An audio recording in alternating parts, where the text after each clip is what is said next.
అందరికీ నమస్కారం. నేను మీ శ్రీనివాస్.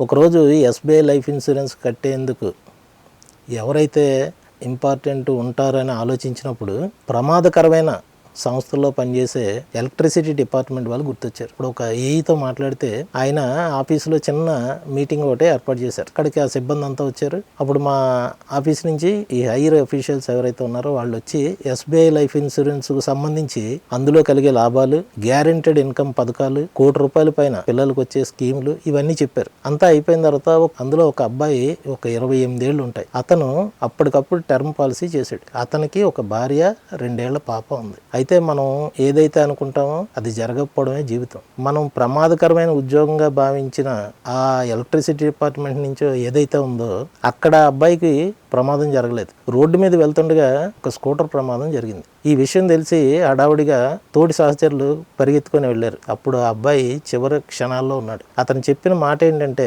తన భార్య గురించి కానీ తన చిన్నారి పాప గురించి కానీ చెప్పలేదు. నేను మరణించిన సంగతి ఎస్బీఐ వాళ్ళకి తెలియజేయండి అని చెప్పి కన్నుమూసాడు. ఆ విషయం మాకు తెలిసింది. వెంటనే మేము ఆ కుటుంబానికి ₹25 లక్షల చెక్ని అందించాం.